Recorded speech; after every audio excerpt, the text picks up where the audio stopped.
عبداللہ بن مسعود رضی اللہ تعالیٰ عنہ جو امت کے سب سے بڑے قاری ہیں، قاریوں میں سے ایک ہیں، جن کے بارے میں رسول اللہ صلی اللہ علیہ وسلم نے کبھی گواہی دی تھی کہ عبداللہ بن مسعود کے پاؤں کی پنڈلی میزان میں قیامت کے دن احد پہاڑ سے زیادہ بھاری۔ اللہ اکبر۔ اور ان کی موت کا جب وقت آیا تو انہوں نے کہا کہ مجھے اپنے گناہوں سے شکایت ہے۔ ایک آدمی ان کے پاس گئے، کہا کہ ماں تشتکی، آپ بیمار ہیں، کیا ہے آپ کو پریشانی؟ کہا کوئی پریشانی نہیں، میں اپنے گناہوں سے مجھے شکایت ہے۔ کہا وما کیا چاہتے ہیں؟ وما تشتہی، کیا چاہتے ہیں؟ کہا عفو ربی، میں یہ چاہتا ہوں کہ میرا رب مجھے معاف کر دے۔ تو یہ صحابہ کرام کا معاملہ تھا، وہ دنیا کو بالکل پسند نہیں کرتے تھے، اس لیے ان کے سماج میں 1,44,000 صحابہ ہیں۔ لیکن یہ اس طرح کے معاملات نہیں ہیں، جبکہ ان کے سماج میں بڑی غربتی تھی، لیکن دل آج کی دنیا کے مالداروں سے بہت زیادہ مالدار تھا۔ قرآن مجید نے ان کی غربت کو جو بیان کیا ہے، اور ان کے نفس دنیا کی غربت کو اور دل کی مالداری کو جو بیان کیا ہے، آپ سورہ توبہ کھول کر کے پڑھیں۔ مسلمانوں جن کو زندگی سے مایوسی ہے، جن کو پریشانی ہے، وہ سورہ توبہ کھول کر کے 2 آیت تو کم سے کم پڑھ لو سورہ توبہ کی۔ قرآن کیا کہتا ہے؟ مدینے کا جو سماج تھا، جو غریب صحابہ تھے، دن بھر مدینے کے بازاروں میں مزدوری کرتے تھے، اور دن بھر کی مزدوری کچھ جو پا لیتے تھے، کچھ کھجور پا لیتے تھے، اور اسی میں سے وہ پیٹ کاٹ کر آدھے کلو اگر کمائے تو 1 پاؤ، 1 کلو کمائے تو آدھے کلو لا کر اللہ کے رسول صلی اللہ علیہ وسلم کی بارگاہ میں رکھ دیتے تھے کہ یہ اللہ کی راہ میں صدقہ ہے۔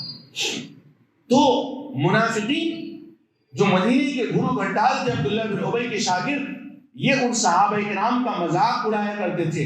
ان مذاق کو بھی اور ان کے لیے جو وعید آئی ہے اس کو بھی قرآن نے سورہ توبہ میں کوٹ کیا ہے کہ الذین یلمزون المطوعین من المؤمنین فی الصدقات، یہ منافقین مدینے کے وہ صحابہ جو نفلی صدقہ کرتے ہیں ایمان والوں میں سے، ان کو مذاق اڑاتے کہ یہ آدھے کلو جو لے کر کے آتے، آدھے کلو کھجور لے کر کے آتے، ان کے دن بھر خود کماتے مزدوری کرتے، اللہ ان کے آدھے سیر کا محتاج ہے۔ قرآن نے ان کی تعریف کہ والذین لا یجدون الا جہدہم، ان کا عالم یہ کہ دن بھر محنت کر کے مشقت اٹھا کر کے یہ مومنین کی جماعت لاتی ہے مزدوری کر کے اور اپنے نبی کے قدموں میں ڈال دیتی ہے اپنے پیٹ کاٹ کر کے۔ سخر فیسخرون منہم، یہ منافقین ان کا مذاق اڑاتے ہیں، سخر اللہ منہم، اللہ ان کا مذاق اڑاتا ہے، ولہم عذاب علیم، اور ان مذاق اڑانے والوں کے لیے دردناک عذاب ہے۔ سورہ توبہ اور آگے معاملہ پڑھے 10ویں پارے کے آخری صفحہ پڑھیں آپ، وجاء المعذرون من الاعراب ليؤذن لهم وقعد الذين، یہ والد کو پر آگے دیکھیں، صحابہ کرام کو غم ہوتا تھا کہ اگر اللہ کی راہ میں خرچ کرنے کے لیے ان کے پاس نہیں ہوتا، ان کی آنکھیں بہہ پڑتی تھیں کہ ہمارے پاس نہیں۔ یہ ہوتا آج ہمارا معاملہ یہ کہ ہمارے پاس مال ہے، کوئی مانگنے والا آ جائے، کوئی یتیم آ جائے، کوئی غریب آ جائے، اللہ کی راہ میں دینے کا معاملہ ہو تو ہمارے منہ بن جاتے ہیں، ہمارے چہروں کے رنگ اڑ جاتے ہیں، ہمارے چہروں پر حشاش بشاش نہیں آتے کہ بھئی ان کو دینا پڑ جائے گا مجھے۔ کیوں؟ یہ ساری باتیں اس لیے ہے مسلمانوں کہ دنیا کا نشہ چڑھا ہوا ہے، دنیا کی محبت کا نشہ چڑھا ہوا ہے، یہ نہیں ہونا چاہیے۔ یہ اگر ہوگا تو ہمیشہ مایوسی آپ کے ساتھ ہوگی۔ آپ کو 1 کروڑ ہوگا تو آپ مایوس اس بات پر ہوں گے اللہ میرے پاس 5 کروڑ ہو جاتا۔ آپ کے پاس 5 کروڑ ہوگا تو آپ کو مایوسی کی اللہ جس کے پاس 10 کروڑ ہے اس کو دیکھ کر ہائے میرے پاس بھی اس طرح ہو جاتا۔ تو آپ کی مایوسی کبھی بھی ختم نہیں ہوگی اگر دنیا کی محبت کا روگ اور کوڑ آپ کے دل میں اگر لگا رہے گا۔ لیکن صحابہ کرام کی طرح اپنے دلوں کو دنیا کی محبت سے اگر پاک رکھو گے یہ مایوسی کی بیماری نہیں ہوگی۔ مسلمانوں آپ کہاں ہو؟ آپ قرآن مجید کو کھولو، آپ رقائق کے باب کو کھولو، حدیث کی کتابوں میں صرف رفع الیدین اور آمین بالجہر اور ناف نیچے باندھنا ہے، ہاتھ نیچے باندھنا ہے ناف کے نیچے یا ناف کے اوپر، امام کے پیچھے صرف فاتحہ پڑھنی نہیں پڑھنی، صرف یہی مسائل نہیں لکھے ہوئے، رقائق کے باب بھی ہیں، اس میں یہ لکھا ہوا ہے کہ اللہ کے رسول صلی اللہ علیہ وسلم نے دنیا کے معاملے میں کیا کہا ہے، علماء کو کبھی وہ بھی پڑھ کے سنانا چاہیے۔ تراجم کی کتاب میں وہ بھی لکھا ہوا ہے کہ صحابہ کرام نے اپنی زندگیاں کیسے گزاری، آج وہ بھی پڑھنے کی ضرورت ہے۔ وہ کتابوں میں لیلا مجنون کے داستان کی طرح قصے پارینہ نہیں بننا چاہیے، وہ کھول کر پڑھا جانا چاہیے، ان کے بھی دروس ہونی چاہیے تاکہ پتہ ہی چلے کہ ان لوگوں نے دنیا کو کیا اہمیت دی اور دنیا کو لات مارا، ان لات مارنے کے باوجود بھی انہوں نے پوری دنیا پر حکومت کی۔ اور آج تمہارے پاس سب کچھ ہے لیکن اس محبت کے نشے میں اتنے زیادہ مخمور ہو کہ آپ کو سب کچھ ہونے کے باوجود بھی آپ کے پاس کچھ نہیں، آپ کے گھر پر آپ کی حکومت نہیں، ڈیو ٹو اس نشے کی سزا ہے۔ آپ دیکھیں مسلمانوں، صحابہ کی زندگیاں کیسی تھیں، آپ مایوس ہوتے ہو۔ حضرت ابو الدرداء رضی اللہ تعالیٰ عنہ امیر المومنین عمر فاروق کے زمانے میں رضی اللہ تعالیٰ عنہ ملک شام کے گورنر تھے۔ آئیے ذرا تراجم کی کتاب سے دیکھتے ہیں، امیر المومنین عمر فاروق رضی اللہ تعالیٰ عنہ جب ملک شام گئے تھے دورے پر تو گورنر کے گھر میں گئے تھے۔ گورنر اتنا بڑا ورڈ ہے دنیا میں آج کل، کوئی کہے کہ دہلی کا گورنر تو ان کے گھر کی حویلیاں آپ کو نظر آنے لگیں گی یہیں سے، ہے کہ نہیں بھائی؟ دلی میں ان کی حویلی بہت مشہور اور معروف ہے، گورنر ہاؤس کے نام سے فیمس ہوتا ہے ہر سے۔ لکھنؤ میں گورنر ہاؤس بہت فیمس ہے، پتہ نہیں یہاں ہے کہ نہیں۔ تو گورنر تھے ابو الدرداء رضی اللہ تعالیٰ عنہ۔ امیر المومنین حضرت عمر فاروق کہتے ہیں میں گورنر ابو الدرداء کے گھر میں گیا، پیدا ہوا بدون غلط۔ گورنر کا دروازہ گھر کے اندر کنڈلی میسر نہیں تھی دروازے میں، وہ آپ سے آپ دھکا دینے سے کھل گیا، اور انہوں نے اندھیرے میں استقبال کیا، گھر میں چراغ جلانے کے لیے چراغ میسر نہیں، گورنر کا گھر ہے، اور امیر المومنین کہتے ہیں کہ انہوں نے اندھیرے میں مجھے استقبال کیا، ویلکم کیا اور بیٹھایا اپنے بستر پر۔ جب میں نے بستر کو ٹٹولا اس اندھیرے میں تو بستر کے اندر گھاس پھوس بھرے ہوئے تھے، تو اور ان کے اوڑھنے کے لیے ایک چادر پڑی تھی، جبکہ آپ کو معلوم ہے اس دنیا میں ہونا دمشق کے اندر ٹھنڈی مائنس سے نیچے جاتی ہے، جیسے اپنے یہاں کا کشمیر مائنس سے نیچے زیادہ ٹھنڈی جاتی ہے۔ اس وقت امیر المومنین عمر فاروق رضی اللہ تعالیٰ عنہ جب ان کے گھر کی حالت کو دیکھا تو کہا کہ ابو الدرداء میں تو آپ کے لیے مدینے سے بیت المال سے چیزیں بھیجتا ہوں، اور کہا تھا اس چادر کو دیکھ کر ما یغنیک عن برد دمشق، اے ابو الدرداء یہ پتلی سی چادر دمشق کی ٹھنڈک میں تمہیں کیا بھی فائدہ دے گی، ٹھنڈی سے کیا روکے گی آپ کو، آپ اس قدر زندگی کاٹتے ہو۔ ابو الدرداء رضی اللہ تعالیٰ عنہ نے امیر المومنین عمر فاروق سے یہ نہیں کہا رضی اللہ تعالیٰ عنہ سے کہ ہاں امیر المومنین آپ مجھے بھیج دیجئے، آپ چلیے بازار سے کمبل خرید دیجئے، آپ بازار سے گدے لے دیجئے، یہ نہیں کہا، بلکہ کیا کہا، یا عمر الم تسمع حدیثا حدثنا رسول اللہ صلی اللہ علیہ وسلم، اے عمر آپ ایسی باتیں کرتے ہو، آپ کو تعجب ہو رہا ہے میرے زندگی سے، آپ نے کیا وہ حدیث نہیں سنی جو ہم سب سے جناب محمد رسول اللہ صلی اللہ علیہ وسلم نے بیان کی؟ حضرت عمر نے کہا وہ کیا حدیث ہے؟ کہا کیا رسول اللہ صلی اللہ علیہ وسلم نہیں فرمایا تھا لیکن بلاغ احدکم من الدنیا کذات الراکب، کہ تم میں سے ہر ایک کے لیے دنیا سے اتنا ہی کافی ہونا چاہیے جتنا کہ ایک مسافر کو راستے کا کھانا ہوتا ہے۔ جب اللہ کے رسول صلی اللہ علیہ وسلم نے یہ بات فرمائی تھی پھر پریشان ہونے کی کیا ضرورت ہے اس زندگی سے؟ یہ انسان ایک مومن کی شان ہونی چاہیے۔ ہم کہاں ہیں مسلمانوں؟ امام مالک ان کا ترجمہ اٹھا کر کے آپ دیکھ لیجیے، علم دین کے خاطر وہ اپنے گھر کی چھت کی لکڑیاں نکال کر کے بیچ دیتے تھے۔ امیر المومنین فی الحدیث شعبہ ابن حجاج کا ترجمہ اٹھا کر کے دیکھ لیجیے، ماں کے پاس ہانڈی تھی کھانا پکانے کے لیے، روشنائی حدیث لکھنے کے لیے ختم ہو گئی تو کھانا پکانے کی ہانڈی لے کر جا کر کے بازار میں بیچ دی اور روشنائی خریدا، لیکن بندوں کے سامنے ہاتھ نہیں پھیلایا، کیونکہ دنیا کا نشہ ان لوگوں کے اندر چڑھا ہوا نہیں تھا۔ آج ہمیں کیوں پریشانی ہوتی ہے اتنی زیادہ؟ آپ حضرت سلمان فارسی کا ترجمہ اٹھا کر کے دیکھیے، حضرت سلمان فارسی کے ترجمے میں کیا لکھا ہوا ہے؟ لکھا ہوا ہے کہ جب حضرت سلمان فارسی کو موت کا وقت آیا وہ بہت زیادہ بے چین تھے اور پھوٹ پھوٹ کر روتے تھے۔ کسی نے ان سے پوچھا کہ آپ کے رونے کی وجہ کیا ہے، کیوں روتے ہیں، کیا ہوا، کیا آپ کو دوستوں کی جدائی کا غم ہے، بیوی بچوں کی جدائی کا غم ہے، دنیا سے جانے کا غم ہے، کیا ہوا؟ کہا کہ نہیں، میرے رونے کی کچھ اور وجہ ہے۔ کہا وہ کیا؟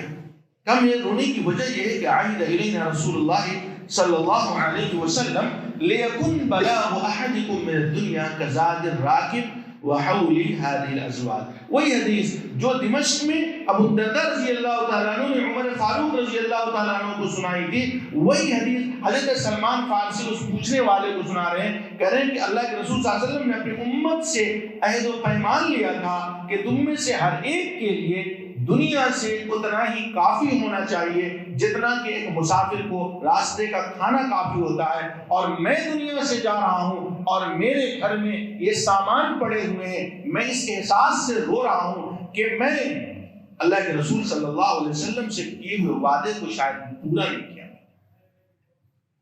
اب آپ دہلی میں ہوں، کوئی بہار میں نہیں ہوں جہاں کتابیں میسر نہیں ہوتی، آپ دہلی کے اندر ہزاروں جلد سیر اعلام النبلا کے آپ الکتاب انٹرنیشنل میں اور دلی کی کتاب لائبریریوں میں پڑھی ہوگی، کھول کر کے دیکھو۔ غور طرف بات یہ ہے مسلمانوں کہ آخر حضرت سلمان فارسی کے گھر میں وہ کیش کے کون سے باکس تھے اور کون سے سونے کی اینٹیں پڑی تھی اور کون سے دینار و درہم تھے جس کی موجودگی میں حضرت سلمان فارسی اس احساس سے پھوٹ پھوٹ کر رو رہے تھے کہ میں نے رسول اللہ صلی اللہ علیہ وسلم سے کیے ہوئے وعدے کو پورا نہیں کیا۔ یہ اصل بات ہے غور کرنے کی۔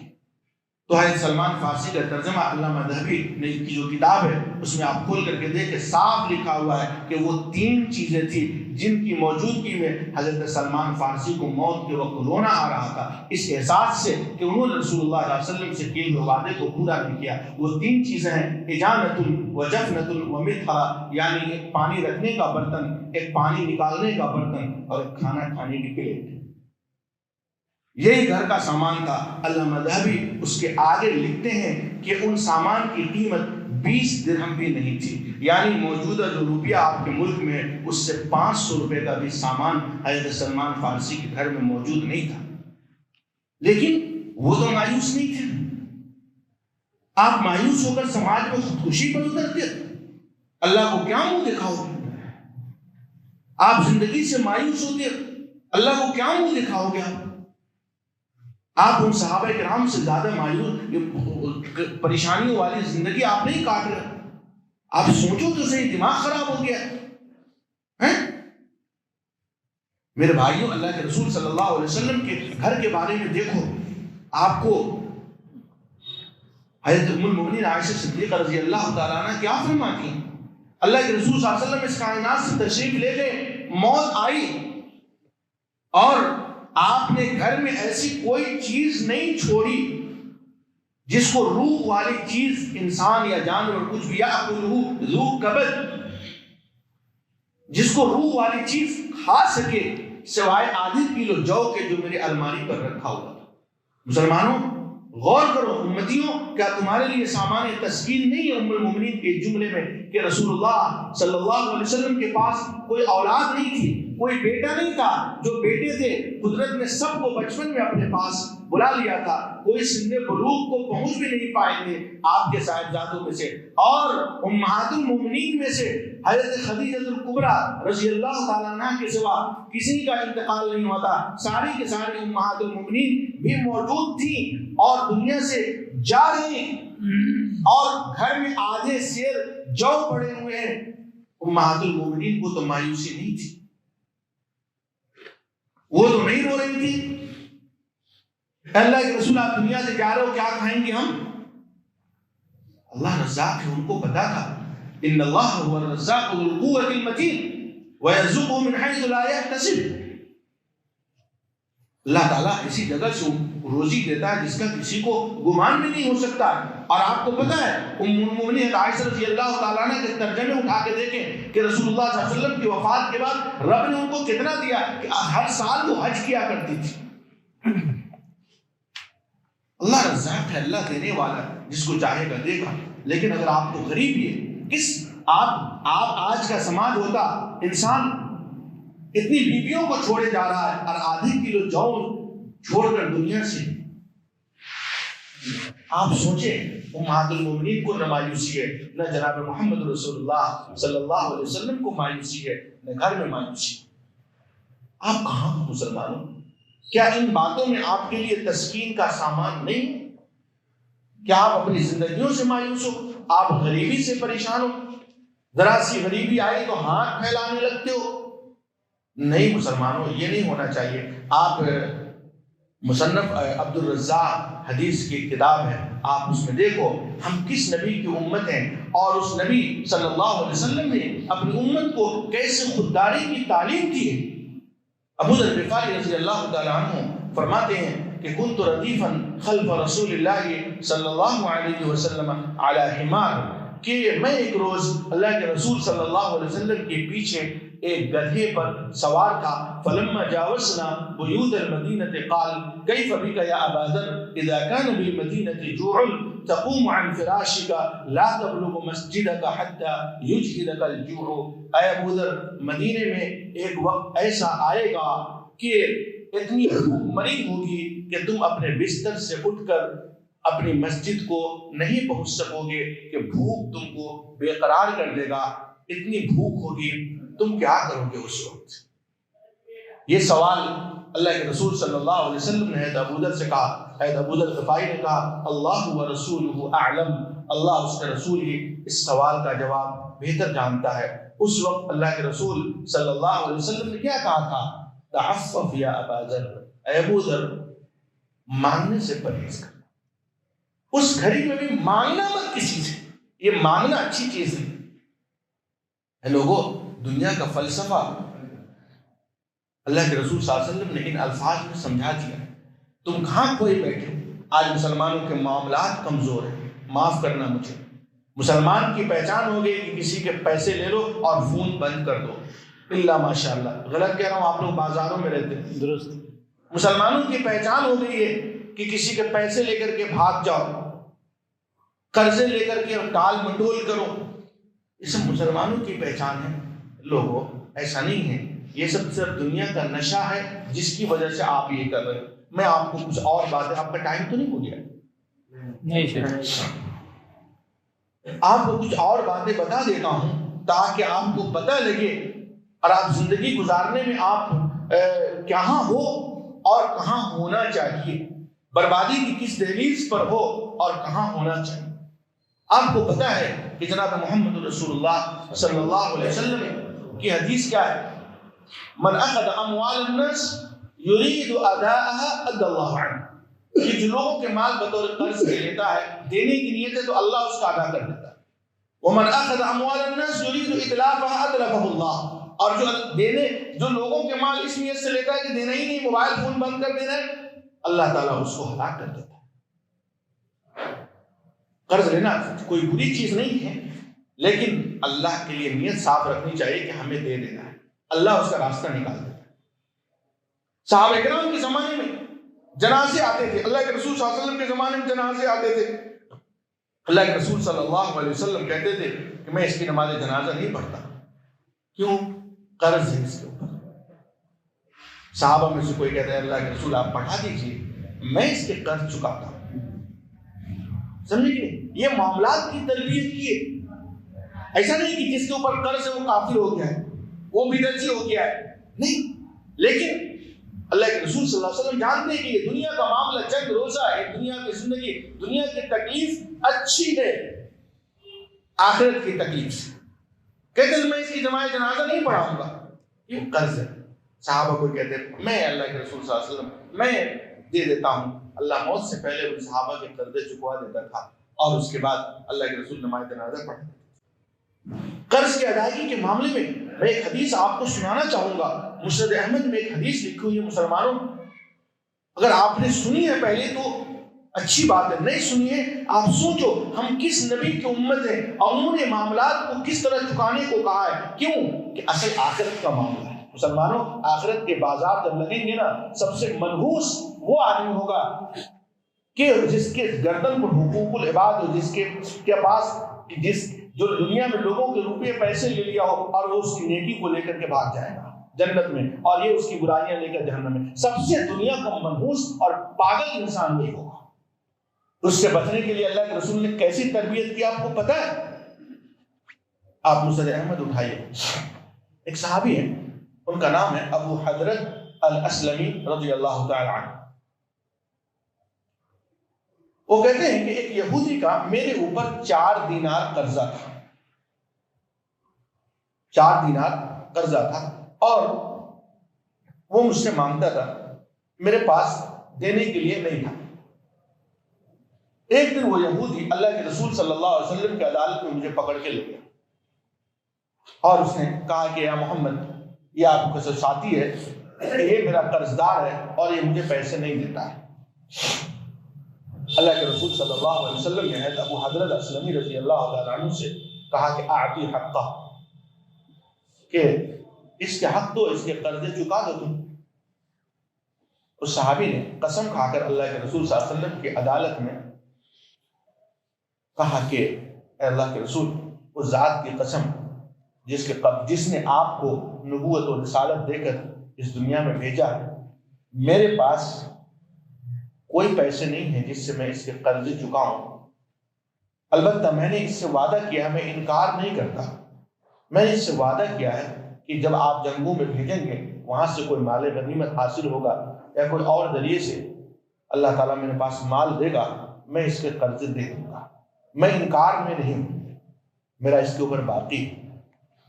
اللہ کے رسول صلی اللہ علیہ وسلم نے دوبارہ اسی جملے کو ریپیٹ کیا، اعطی حقہ، وہ کچھ نہیں چلتا، اس کے حق دو تم جا کر۔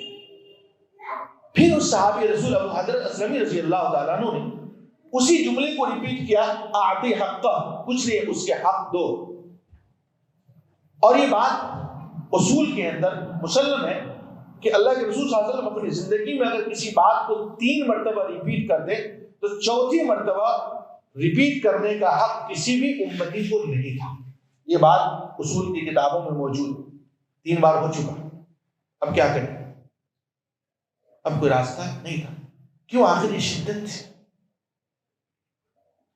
3 بار وہ قسم کھا کر کہہ رہے ہیں اللہ کے رسول، جس ذات نے آپ کو نبوت و رسالت دے کر بھیجا ہے، میرے پاس چکانے کے لیے کچھ نہیں تھا، کچھ نہیں ہے۔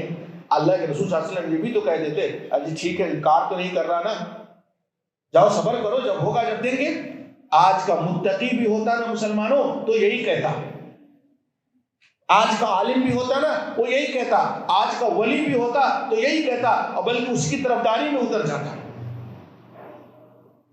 مار پیٹ کی نوبت آ جاتی ہے، ابھی انکار تو تھوڑی نہ کر رہا ہے، وہ تو قسم کھا رہا ہے کہ دیں گے، اب تیرے کو کیا چاہیے، جان لے لیں گے کیا تو اس کی؟ یہ سب جملے ہمارے ہاں نکلنے لگتے، یہ فطری بات ہے۔ لیکن اللہ کے رسول صلی اللہ علیہ وسلم قربان جائیے اس نبی رحمت للعالمین کو جانتے تھے کہ اس دنیا کے اندر وقتی پریشانی، جس زندگی دنیا کو دنیا کا دھوکے کا سامان کا، یہ وقتی پریشانی بہتر ہے میرے کسی صحابی کے لیے کہ وہ دنیا سے جائے اور قرضدار رہے۔ اللہ کے رسول صلی اللہ علیہ وسلم نے صاف کہا کہ نہیں، میں کچھ نہیں جانتا، اس کے قرضے دو۔ آپ اس کے بعد جو منظر پیش آیا آپ سوچو دنیا والوں، بڑا عجیب ہے۔ وہ صحابی کہتے ہیں کہ میرے سر پہ ایک چھوٹے کپڑے کا امامہ بندھا ہوا تھا، جس کو آپ بہاری کی زبان میں گمچھا یا کہہ سکتے ہیں یا رومال کہہ سکتے ہیں، اس کا امامہ بندھا ہوا تھا، اور ایک چادر تھی جو بطور لنگی کے تہبند کے میری کمر میں بندھے ہوئے تھے۔ اس جسم کے اس حصے میں کوئی کپڑا میسر غربت کی وجہ سے نہیں تھا۔ اب ان کی عادت تھی کہ وہ امامہ ضرور باندھیں گے، عربوں کی عادت تھی، اور یہ یہودی پیچھے پیچھے لگا ہوا تھا۔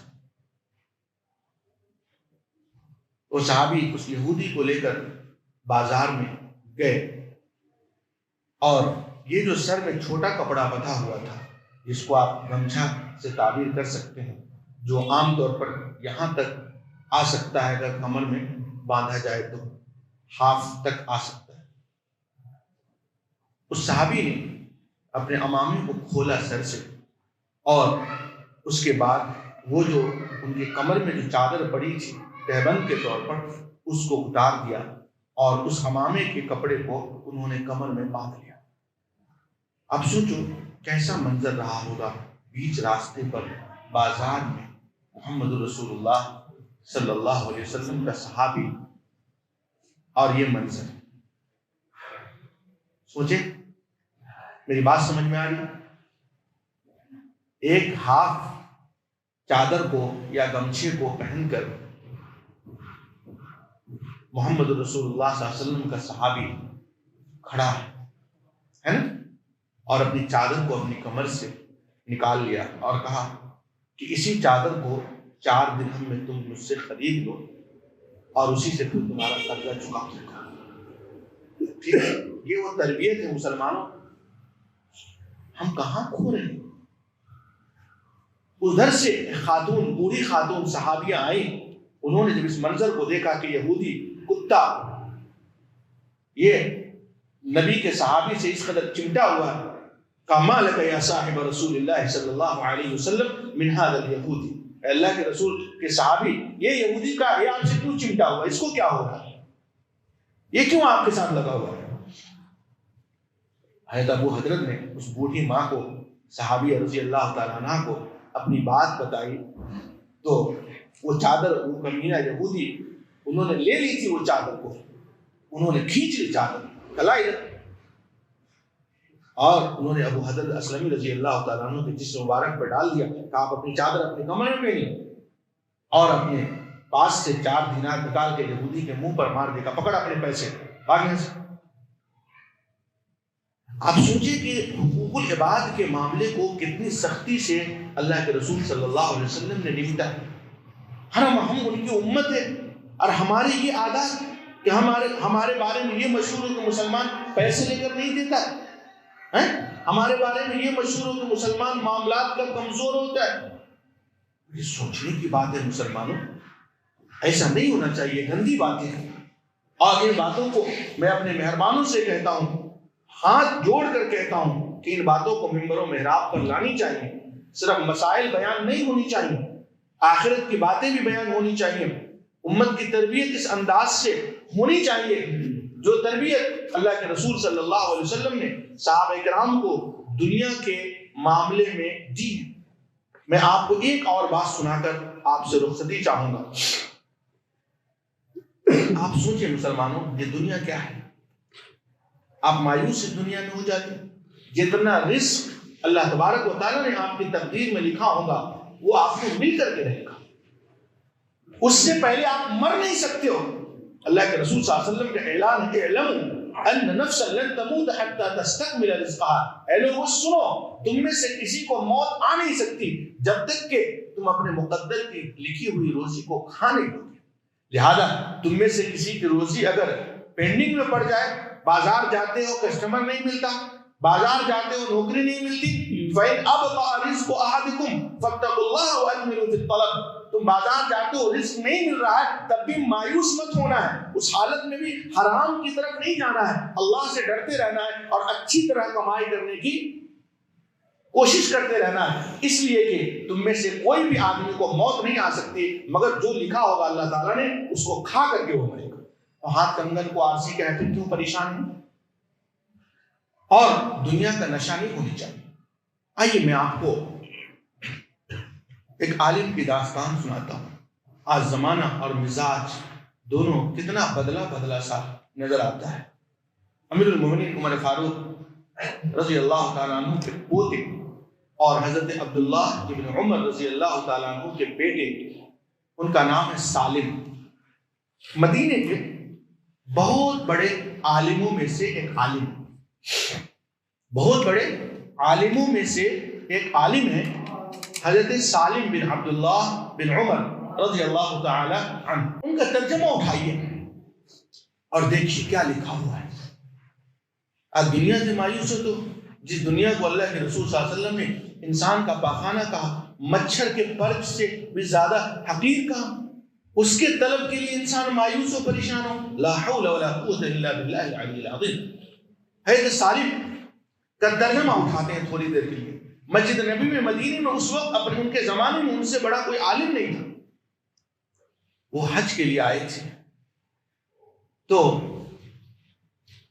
سلیمان بن عبد الملک بنو امیہ کے خلفاء میں سے ایک، انہوں نے مدینے کے اس عالم کو دیکھا کہ حرم میں بیٹھ کر وہ حج کے لیے آئے ہوئے ہیں مدینے سے، اور اللہ رب العالمین سے وہ پھوٹ پھوٹ کر رو رو کر دعائیں کرتے ہیں۔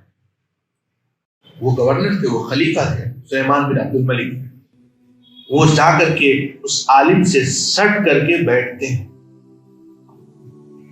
اور جان بوجھ کر کے اپنے پیر کو ان کے زانوں سے سٹاتے ہیں اور کہتے ہیں الگ حاجت اقضیھا لک، کہ آپ کو اگر کوئی ضرورت ہو تو بتائیے، میں آپ کی ضرورت پوری کرتا ہوں۔ گورنر ہے اور عالم ہے، مجھے معاف کرنا، میں اپنے علاقے میں بہت بدنام ہوں کچھ باتوں کی وجہ سے، کہ یہ آدمی منہ کا بڑا ہوا ہے، کچھ باتیں ایک دم بے لاگ بول دیتا ہے۔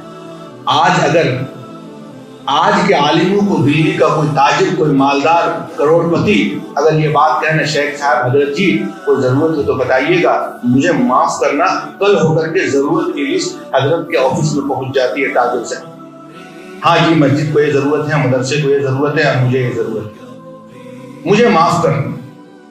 ایسا نہیں ہو رہا ہے الا ماشاء اللہ۔ تو سلیمان بن عبد الملک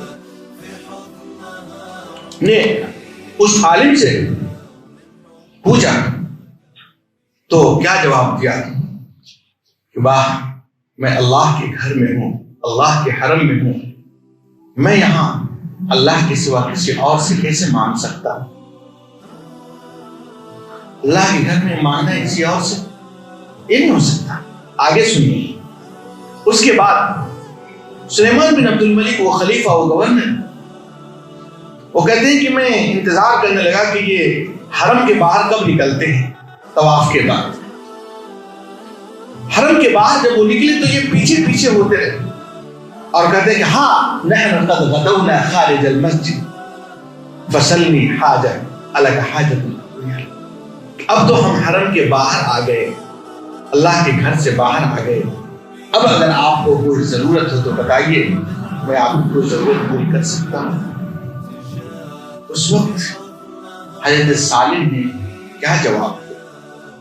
سوچنے کی بات کیا کہا پتہ ہے کہ اللہ کی قسم، میں نے آج تک اللہ سے اس کی دنیا نہیں مانگی ہے جو اس دنیا کا مالک ہے، آپ سے کیا مانگوں جبکہ آپ اس دنیا کے مالک ہیں۔ میں نے اللہ سے اس کی دنیا نہیں مانگی، اس کی ضرورت ہی نہیں پڑی مجھے، تو اس سے کیا مانگوں؟ دنیا کا مالک ہے۔ یہ ہونا چاہیے ایک مومن کا شعار، دنیا ملے چاہے مت ملے، ہم کو اللہ سے راضی ہونا چاہیے۔ ایک آدمی ابو ذر غفاری کے گھر میں آتا ہے رضی اللہ تعالیٰ عنہ کے گھر میں کوئی سامان نہیں، پوچھتا ہے کہ گھر میں آپ کے سامان؟ تو صحابی کہتے ہیں انتہائی اطمینان کے ساتھ کہ ہمارا ایک گھر ہے جہاں ہم اب سامان کو بھیج چکے، وہ گھر کیا ہے؟ قبر۔ آئیے ایک بات اور آپ کو بتاتا چلوں، چھوٹی سی بات۔ آج مسلمانوں میں حلال و حرام کی بھی تمیز ختم ہو گئی۔ نام آ گیا ابو ذر غفاری کا تو میں ایک بات آپ کو بتا دوں۔ ہمارے یہاں قرآن نے کیا کہا؟ یا ایھا الذین آمنوا کلوا من طیبات ما رزقناکم حلالا طیبا، اے ایمان والو جو ہم نے روزی دی ہے تم کو اس میں سے حلال اور پاکیزہ کھانا ہے، یعنی جو اللہ نے حلال کیا وہ کھانا ہے، کتا نہیں کھانا ہے آپ کو، یہ تو ہو گیا۔ طیب کھانا ہے یعنی چکن کھانا ہے تو چوری کے پیسے سے نہیں کھانا ہے، بے ایمانی کے پیسے سے نہیں کھانا ہے، سود کے پیسے سے نہیں کھانا ہے، حلال پیسے سے کھانا ہے۔ حلال بھی ہونا چاہیے اور طیب بھی ہونا چاہیے، بس سمجھ۔ لیکن مسلمانوں کے اندر تمیز ختم ہو چکی ہے۔ آپ کو پتہ ہے حضرت ابو ذر غفاری رضی اللہ تعالیٰ عنہ کے بارے میں ایک بات میں آپ کو بتاؤں، وہ کتنا ان کے اندر اس بات کی فکر ہوا کرتی تھی کہ ہم کوئی دنیا سے حلال حرام کا معاملہ ہماری زندگی میں شامل ہو۔ لیکن مستدرک حاکم کی کتاب ہے، وہ بھی آپ کے ہاں متداول کتابیں، آپ اس کو دیکھیے، اس میں لکھا ہوا ہے کہ حضرت ابو ذر غفاری رضی اللہ تعالیٰ عنہ کے وہ اصل میں اسی وجہ سے مدینے کے باہر ربدہ میں جا کر وہ رہائش انہوں نے اختیار کر لی تھی جنگل میں، جہاں انسان کوئی نہیں رہا کرتا تھا۔ مکہ اور مدینے کی شاہراہ تھی وہ اس زمانے میں، آج بھی ہیں۔ تو اب ان کی بیوی کا بیان ذرا سا سنتے ہیں، وہ کہتے ہیں لما حضرت ابا ذر الوفاء بکیت، کہ ابو ذر غفاری رضی اللہ تعالیٰ عنہ کہ جب وفات کا وقت آیا اور موت کا وقت آیا تو میں رونے لگی۔ جنگل تھا، کوئی نہیں تھا، صرف میاں اور بیوی تھے۔ تو انہوں نے کہا ماں یبکیک، آپ کیوں روتی ہو، کیا ہوا تمہیں؟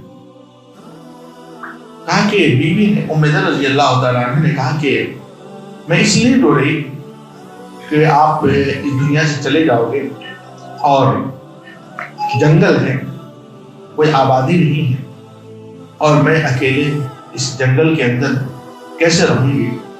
میں اس لیے نہیں رو رہی، میرے رونے کی وجہ کچھ اور۔ کہا وہ کیا؟ کہا کہ میرے رونے کی وجہ یہ ہے کہ ہم لوگ جنگل میں ہیں دونوں میاں بیوی، اور آپ کو موت آ رہی ہے، اور میرے پاس گھر میں کوئی ایسا کپڑا نہیں ہے کہ ہم آپ کی موت کے بعد اس میں آپ کو کفن دیں گے۔ مجھے یہ احساس رلا رہا ہے، آپ کی جدائی کا غم نہیں رلا رہا ہے، اس لیے میں رو رہی ہوں کہ میں کیا کروں گی، آپ کی موت کے بعد کوئی کپڑا نہیں ہے، میں غسل دلا کر کے کس کپڑے میں آپ کو کفن دوں گی، اس احساس سے رو رہی ہوں میں۔ اور ایک بیوی تو جانتے ہیں بیوی ہوتی ہے، اتنی محبت تو ہر بیوی کو ہوتی ہے کہ شوہر مر جائے گا اور ہمارے گھر میں کفن کا کپڑا نہیں، آخر جنگل میں کیا پہنا کر ہم اپنے زندگی کے ساتھی کو، ہم سفر کو کیا پہنا کر دفنائیں گے۔ یہ خیال دامنگیر ہوا اور وہ بیوی رونے لگی۔ تو انہوں نے سمجھایا، کہا کہ نہیں ایسی بات نہیں ہے، تم معاملے کو سمجھو۔ کہا کہ گھبرانے کی ضرورت نہیں، دیکھیے ان کو کتنا یقین تھا جناب محمد رسول اللہ، اس حدیث کی تشریح میں نہیں جاتا صلی اللہ علیہ وسلم کی حدیث پر، اس لیے کہ بہت بات لمبی ہو جائے گی۔ میں صرف ایک بات آپ کو یاد دلانا چاہتا ہوں، ہمارا سماج بغیر حلال و حرام کی تمیز کیے ہوئے کیسے زندگی گزارتا ہے حیرا نبی کے ساتھ، اور یہ مقدس نفوس جو صحابہ کا جن کو کہتے ہیں رضی اللہ عنہ، وہ کتنا جو ہے احتیاط رکھتے تھے ان باتوں سے۔ تو وہ کہتے ہیں بیوی کو پہلے تسلی دی اور کہا کہ بیگم گھبراؤ مت، اصل بات یہ ہے نا کہ لَيَمُوتُنَّ رَجُلٌ مِّنْكُمْ بِفَلَاةٍ مِّنَ الْأَرْضِ تَشْهَدُهُ عِصَابَةٌ مِّنَ الْمُؤْمِنِينَ، بیوی گھبراؤ مت، تم یہ مت سمجھو کہ جنگل میں موت آ رہی ہے۔ بات یہ ہے کہ اللہ کے رسول صلی اللہ علیہ وسلم نے اپنی زندگی میں ایک جماعت کو مخاطب کر کے ایک بات فرمائی تھی کہ تم میں کا ایک شخص جنگل میں مرے گا، بیابان میں اس کو موت آئے گی، اور اس وقت مسلمانوں کی ایک جماعت وہاں پہنچ جائے گی، اور جتنے بھی لوگ اس مجلس میں موجود تھے میں سب کو جانتا ہوں، سب کی موت کسی نہ کسی شہر میں یا آبادی میں آئی، میں ہی ایک ایسا انسان ہوں آج جس کو جنگل میں بیابان میں موت آ رہی ہے، جہاں کوئی انسان نہیں ہمارے تمہارے سوا، اور مجھے یقین ہے کہ میری روح نکلنے سے پہلے کوئی نہ کوئی مسلمان کی جماعت ضرور یہاں پر آئے گی، میرے نبی کا فرمان غلط نہیں ہو سکتا۔ بیوی تو بیوی ہے، انہوں نے پھر کہا انا وقد ذهب الحاج وتقطعت السبل، کہ اے صحابی رسول، اے میرے ہمسفر، میرے زندگی کے ساتھی، حج کا موسم ختم ہو چکا ہے، اب اس راستے سے کون گزرے گا، کون آئے گا؟ اب کوئی نہیں آنے والا ہے۔ انہوں نے کہا نہیں، اذهبی فتبصری الطریق، جاؤ راستے دیکھو، کوئی نہ کوئی آئے گا۔ نبی کا فرمان صلی اللہ علیہ وسلم کا کبھی غلط نہیں ہو سکتا۔ وہ کہتی ہے اب موت کی تکلیف شروع ہو رہی تھی اور میری حالت یہ تھی کہ میں اکیلا کبھی راستے کو جاتی تھی اور کبھی ان کے پاس آتی تھی، کبھی راستے کو جاتی تھی کبھی ان کے پاس آتی تھی۔ اتنا ہی میں اچانک کیا دیکھتی ہوں کہ لوگ سواریوں پر سوار ہوئے چلے آ رہے۔ واہ سبحان اللہ، نبی صلی اللہ علیہ وسلم کی بات سچ نہیں۔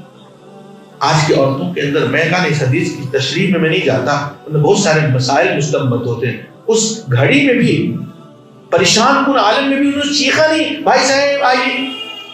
آج کی عورتوں کو ماں بہنوں کی حشمت اور غیرت ختم ہو گئی، غیر محرم مردوں سے بات کرتے ذرا شرم نہیں آتی، یہ فیشن بن چکا ہے۔ لیکن اس گھڑی میں بھی انہوں نے کپڑے سے اشارہ کیا لوگوں کو، یہ نہیں کہا آئیے السلام علیکم، کپڑے سے انہوں نے اشارہ کیا۔ اور جب وہ لوگ آئے تو کہا ابو ذر صاحب رسول اللہ صلی اللہ علیہ وسلم کہ یہاں پر اللہ کے رسول صلی اللہ علیہ وسلم کے صحابی ابو ذر غفاری موجود ہیں اور ان کو موت آ رہی۔ تو سارے لوگ وہاں پر سے اترے اور اترنے کے بعد لوگ گئے ان کے پاس۔ اب میں احساس یہ دلانا چاہتا ہوں اس لمبی حدیث کو سنا کر کہ وہ کیسے تھے اور ہم کیسے گندے ہو گئے، کہ ہمارے سماج سے حلال و حرام کی تمیز ختم ہو گئی۔ وہ کتنے اچھے تھے، ہم کتنے گندے ہو گئے ان کے نام لیوا۔ جب وہ صحابہ کرام حدیث کے پہلے جملے تو دیکھیں، بیوی رو کیوں رہی تھی، کس احساس سے رو رہی تھی؟ شوہر کی جدائی کی وجہ سے۔ کیوں رو رہی تھی؟ بولیے، نہ ہونے کی وجہ سے، کہ ان کے گھر میں کفن کے کپڑے موجود نہ ہونے کی وجہ سے۔ یہ بیوی کے رونے کی وجہ تھی، شوہر کی جدائی کا غم نہیں تھا، وہ تھا لیکن رونے کی وجہ انہوں نے کیا بتلائی؟ بیوی نے کیا بتلائی بھائی بولو؟ کفن کا کپڑا میسر نہ ہونا۔ ٹھیک ہے، اور جب مسلمانوں کی جماعت آئی تو انہوں نے، جب لوگ ان کے پاس گئے تو انہوں نے جماعت کو کیا کہا انشدک اللہ، انشدک اللہ، تم انشدک۔ 3 بار کہا اے لوگوں میں تمہیں اللہ کا حوالہ دیتا ہوں، اللہ کا حوالہ دیتا ہوں، اللہ کا حوالہ دیتا ہوں کہ میں دنیا سے جا رہا ہوں، لیکن تم میں سے کوئی ایسا آدمی میری موت کے بعد مجھے کفن نہیں دے گا جو کبھی بھی کہیں کا امیر یا گورنر رہا۔ سوچو کیوں ان کے دماغ میں کہیں نہ کہیں یہ بات تھی کہ کوئی کہیں کا امیر یا گورنر رہا ہوگا کہیں، اگر اس نے قوم کے مال بےمانی کیے ہوں گے یا خیانت کی ہوں گی، اس میں سے اگر کفن دے دے گا تو میری آخرت برباد ہو جائے گی۔ اللہ، یہ احساس حرام سے بچنے کا، یہ احساس تم کو کہا کہ تم میں سے کوئی ایسا انسان مجھے کفن نہیں دے گا جو کہیں امیر یا گورنر رہا۔ ایک یمن کا ایک انسان اس قافلے میں موجود تھا، انہوں نے کہا کہ اے صحابی رسول، میں کبھی بھی کہیں کا امیر یا گورنر نہیں رہا ہوں، میری ماں ایک غریب عورت تھی، کپڑے بنتی تھی، میری ماں کے ہاتھوں کے بنے ہوئے ایک چادر ہے، میں آپ کو اپنی اس چادر میں کفن دے دیتا ہوں۔ صحابی رسول نے انہی کے کفن کو قبول کیا جو کبھی بھی کہیں کا امیر یا گورنر۔ آج مزاج کتنا بدل چکا ہے کہ آج اگر کسی کو ہمارے مودی جی کفن بھیج دیں تو وہ کہے گا دنیا ہی میں مغفرت ہو۔ مزاج کتنا بدل چکا ہے، حلال و حرام کی تمیز ختم ہو چکی ہے۔ مسلمانوں، ہم اس نبی کی امت ہے جنہوں نے مجھے دنیا کے اندر نشے کے ساتھ زندگی کاٹنے کو نہیں کہا۔ دنیا کے نشے کو ختم کرو، آخرت کی آپ تیاری کرو، آپ کو اللہ کے پاس جانا ہے، آپ کو اعمال کا حساب دینا ہے۔ آپ سسرال جاتے ہو، کمپنی میں جاتے ہو، صبح صبح نہا دھو کر کے کریم پالش لگا کر کے جاتے ہو آپ کہ میری توہین نہ ہو جائے، رشتہ داروں کے پاس جاتے ہو تو آپ تیاری سے جاتے ہو، مجھے اللہ کے گھر میں بتانا، تم اللہ کے پاس جانے والے ہو، تمہارے پاس کیا تیار ہے؟ کیا اللہ اتنا گیا بلکہ ہے نعوذ باللہ کہ اس کے پاس تم جانے کے لیے تیاری نہ ہو، جیسے تیسے کپڑے میں پہنچ جاؤ تم؟ جبکہ عتبہ بن غزوان رضی اللہ تعالیٰ نے جب بصرہ کے گورنر تھے، اٹھائیے صحیح مسلم، اس میں کیا لکھا ہوا ہے؟ انہوں نے کیا کہا تھا اپنے خطبے کے اندر؟ اے لوگو وَإِنَّكُمْ مُنْتَقِلُونَ إِلَىٰ دَارِ اللَّهِ زَوَالَ لَهَا فَانْتَقِلُوا بِخَيْرِ مَا بِحَضْرَتِكُمْ۔ اے لوگو اس کائنات سے بہت جلد تم لوگ آخرت کے گھر کی طرف جانے والے ہو، لہذا تمہیں اچھے اعمال کے ساتھ جانا چاہیے۔ اگر اچھے اعمال نہیں ہے، یاد رکھنا مسلمانوں، تو یہ چیز تمہیں بہت رلائے گی، دنیا کا نشہ تمہیں بہت رلائے گا۔ یہی ابو ذر غفاری رضی اللہ تعالیٰ عنہ، انہوں نے کیا کہا تھا؟ الا انبئکم بیوم فقری یوم اوضع فی قبری۔ اے لوگو میں اپنی فقیری کا، عاجزی کے دن کے بارے میں تمہیں نہ بتاؤں کہ میری زندگی کے سب سے عاجزی اور فقیری کا دن کون سا ہے؟ کہا یوم اوضع فی قبری، جس دن میں اپنی قبر میں رکھا جاؤں گا وہ میری غریبی اور عاجزی اور بے بسی کا دن ہوگا۔ مسلمانوں میں تم سے پوچھنا چاہوں گا، اتنا بڑا صحابی وہ ابو ذر غفاری، کون ابو ذر جنہوں نے زندگی میں دنیا کو لات ماری تھی؟ کون ابو ذر؟ وہ ابو ذر جنہوں نے غزوہ تبوک میں مدینے سے سواری پر سوار ہو کر تبوک کے جنگ میں لڑنے کے لیے گئے تھے، اور راستے میں ان کو یہ احساس ہوا تھا یہ سواری آہستہ چلنے لگ گئی ہے، انہوں نے راستے ہی میں سواری کو پھینک دیا تھا، چھوڑ دیا تھا اس کی نکیل کو، اور پیدل سینکڑوں میل چل کر کے تبوک پہنچے۔ وہ اتنا بڑا صحابی، اور وہ اپنی موت کے دن کو اپنی بے بسی کا دن گردان رہے۔ مسلمان تمہارے پاس کیا اعمال ہے؟ تم کبھی جھانکتے کیوں نہیں اپنے اعمال کی جھولی میں کہ تم دنیا سے کیا لے کر جاؤ گے؟